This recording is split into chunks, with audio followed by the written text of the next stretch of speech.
Olá, alunos. Hoje a gente vai continuar o nosso estudo sobre ergonomia, falar um pouco mais sobre ergonomia. A aula de hoje está sendo voltada para posturas inadequadas e para como resolver, né, essas dificuldades relacionadas às posturas no trabalho.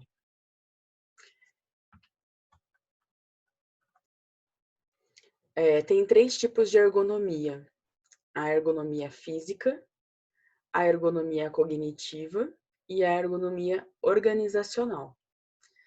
A gente vai falar hoje da ergonomia física e nas próximas aulas eu vou falar das outras, tá legal? A ergonomia física, ela vai tratar desses aspectos anatômicos do ser humano. Uma palavra que é muito utilizada nesse tipo de ergonomia é a antropometria, que a gente vai falar um pouquinho mais nos próximos slides.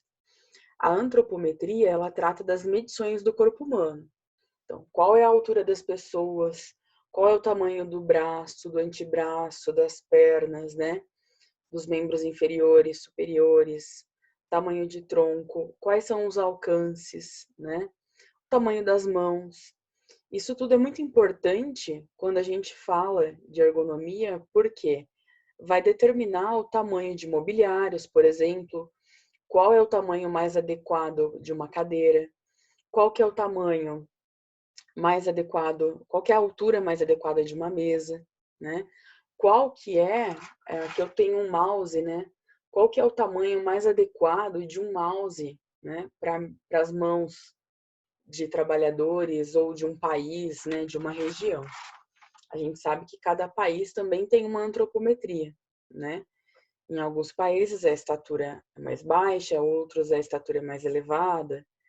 Então, estudar, né, essa antropometria, essas medidas do corpo humano é fundamental. Além dos aspectos biomecânicos, que seriam os nossos movimentos, né?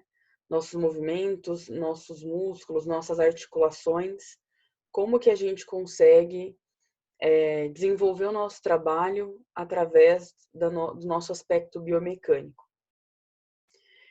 E através de tudo isso, a gente consegue definir as posturas adequadas no trabalho, né?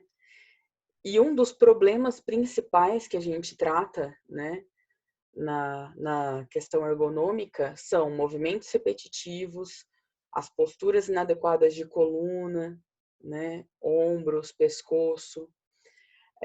Isso gera alterações osteomusculares ou músculo esqueléticas, né? Por exemplo, desvios de coluna. Muita gente, é comum na população brasileira ter desvios de coluna, né? Lordose, escoliose. Então, são efeitos, né? São doenças originadas devido a má postura no trabalho ou mesmo no trabalho doméstico, né? E o que é essa postura, né? Se a gente pudesse definir a postura é o termo que define a posição do seu corpo e dos seus membros para realizar uma determinada atividade, né? Então, aqui no caso, a gente tem, né, qual que é a melhor postura para eu trabalhar em home office, como vocês viram no vídeo do teletrabalho. Qual que é a melhor postura para eu levantar uma caixa? Né? A gente sabe que é flexionando os joelhos.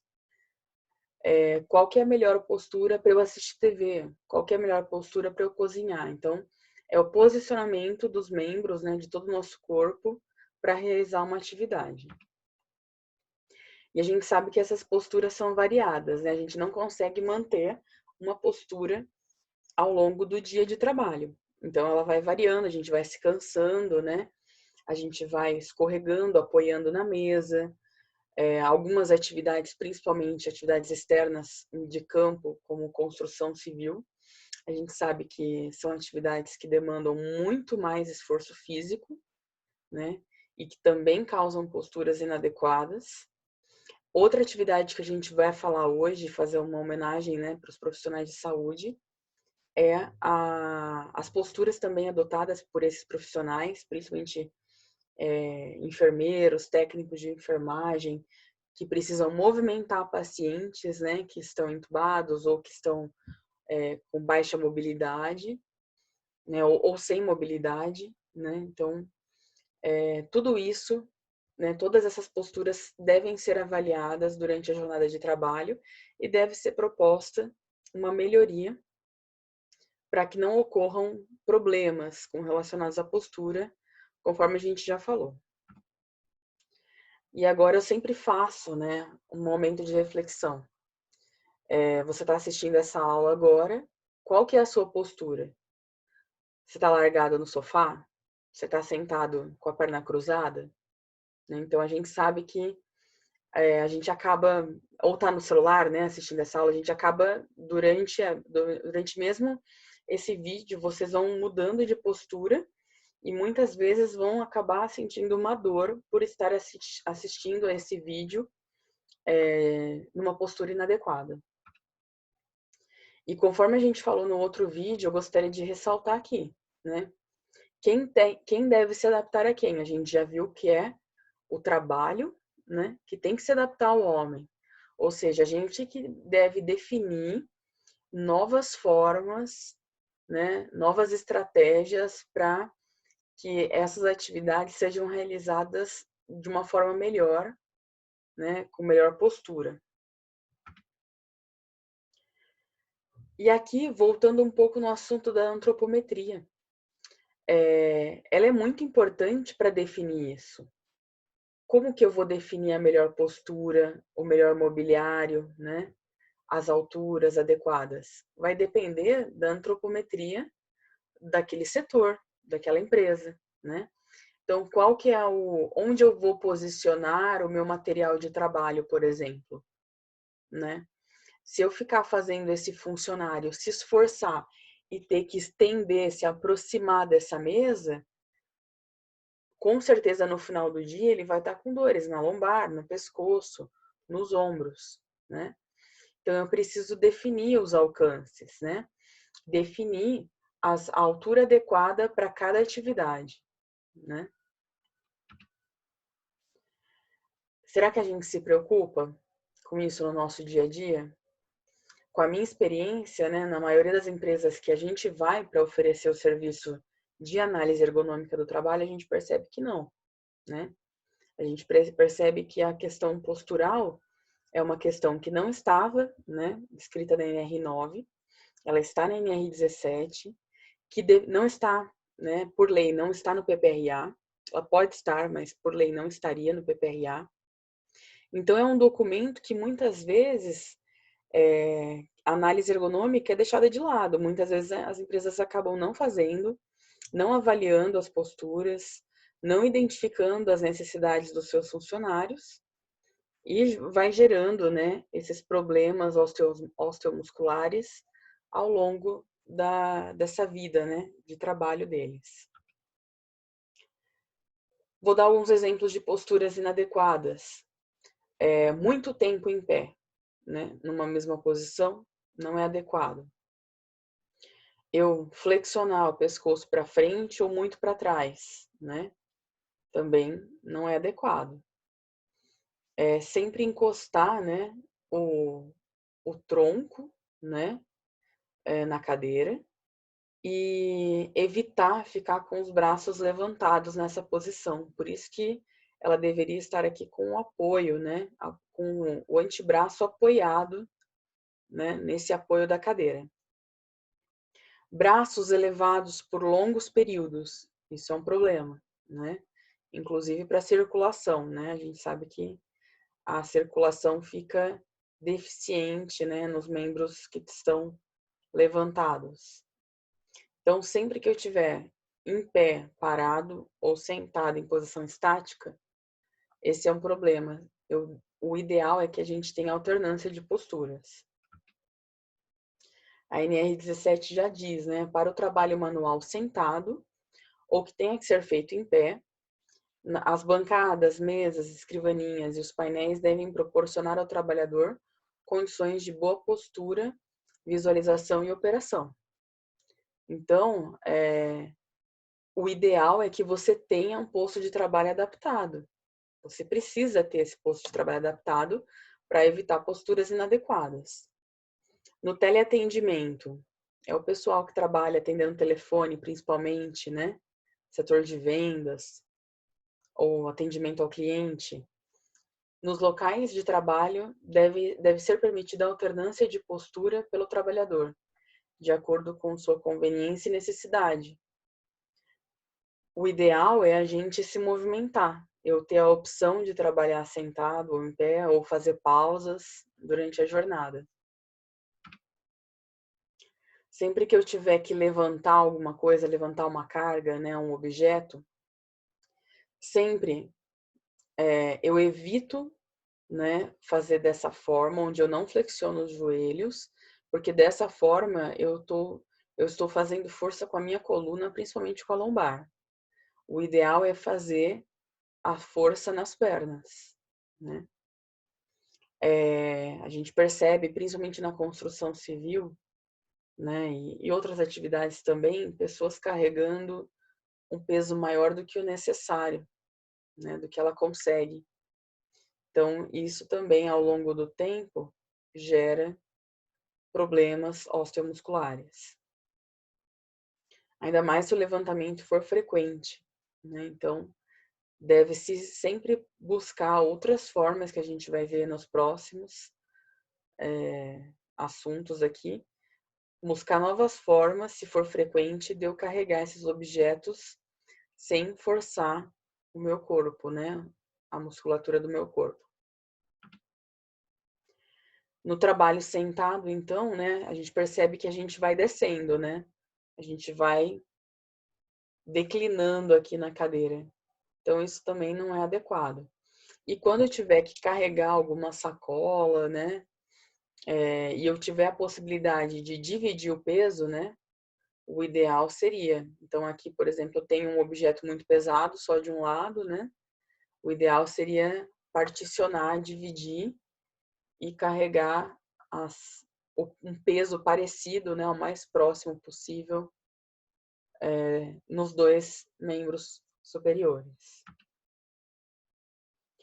A má postura, então, afeta nosso corpo, causa dor, dor na coluna, dor nos ombros, no pescoço, nas costas, na região lombar, né? A tensão e o estresse da musculatura também pode causar graves dores, desconfortos. E dois nomes, né, que eu já comentei no começo, mas acabei não descrevendo: lesão por esforço repetitivo e doenças osteomusculares relacionadas ao trabalho. Leri Dort, é muito comum, né, se falar sobre isso. São doenças, né, já relacionadas ao trabalho, tem nexo causal em muitos casos, já que o trabalhador, ao longo da sua vida de trabalho, da sua vida laboral, ele adquire, né, tendinites, por exemplo, né, desvios de coluna. Então, ele adquire doenças, né, relacionadas ao trabalho. Então, é o famoso Leri Dort. Tenossinovite, né, um outro exemplo, que é uma inflamação dos tendões em estágio avançado. O caso pode ser grave, gerando espasmos de dor e uma difícil recuperação, impedindo a pessoa de segurar até mesmo objetos muito, muito leves, né? Então, foi essa doença especificamente que gerou, né, proporcionou a criação da NR17. E a gente sabe que realmente a gente tem problemas, né?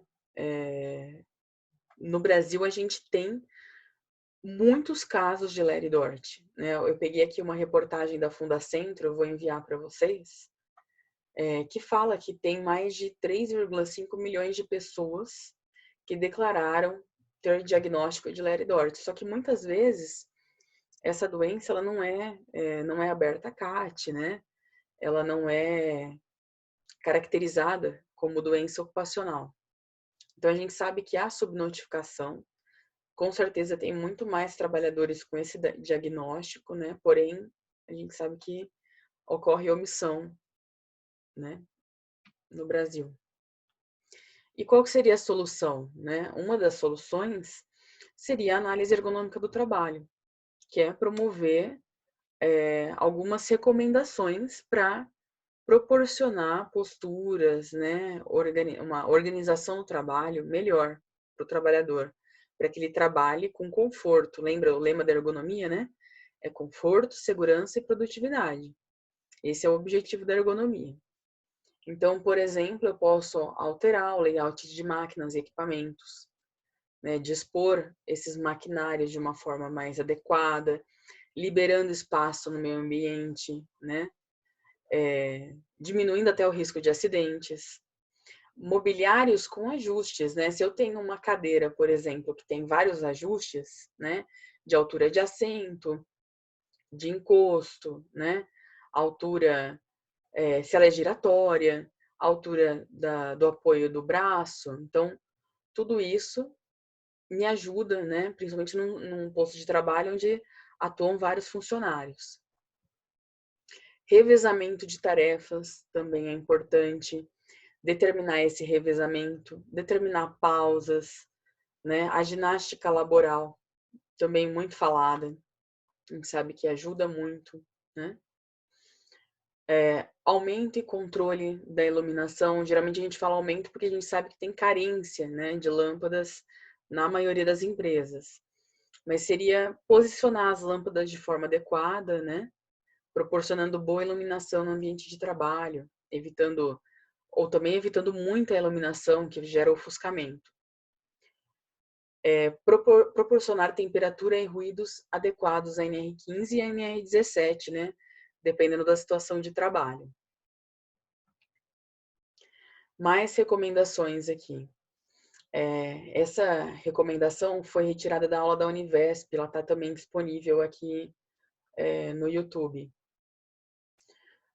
Movimentos osteomusculares. Então, dá para eu limitar esses movimentos repetitivos, né? A gente sabe que alta frequência de movimentos, com certeza vai gerar problemas osteomusculares.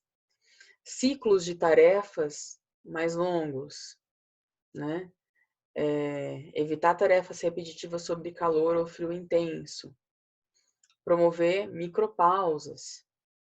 Equilíbrio biomecânico, alternar tarefas repetitivas. Variedade de tarefas, né? Então, quanto mais variedade de posturas eu adotar, é melhor. Movimentos com acelerações e paradas bruscas, né? Tem que se evitar. Evitar também posturas extremas e cargas acima de 23 quilos. Contrações musculares estáticas. Permitir mudanças frequentes de postura. Manter a cabeça na posição vertical. Evitar desvios, né, no pescoço. Disponibilizar suportes para braços e antebraços. Até a questão das quinas também é importante, né? Evitar quinas em mesas, bancadas. Disponibilizar apoios, fixações. Tem várias ferramentas que são criadas hoje, como carrinhos, né? Para você transportar material. Então, pensar em adaptações, né? Tudo pode ser adaptado. E a questão também, já falando um pouco da questão cognitiva, a questão mental, né? Tenho prazos e metas que nunca podem ser atingidos, né? Regulagens muito rápidas da máquina que promovem um ritmo intenso de trabalho. Excesso de controle e pressão. Competição exagerada entre a equipe. Evitar remunerações por produtividade. Então, quando eu tenho remuneração por produtividade, a pessoa acaba se esforçando muito mais, indo além do que ela consegue, né? Colocando as condições corporais, né? Então, ela vai colocar seu corpo para o trabalho, né? Sem pensar numa doença que possa acontecer. Então, essas recomendações vêm do livro do Ichiro Ida, que é um dos principais pesquisadores de ergonomia do país. Então, é fundamental, né, essas 4 recomendações principais. Movimentos Cuidado com os movimentos osteomusculares, com o equilíbrio biomecânico, contrações musculares estáticas e estresse mental.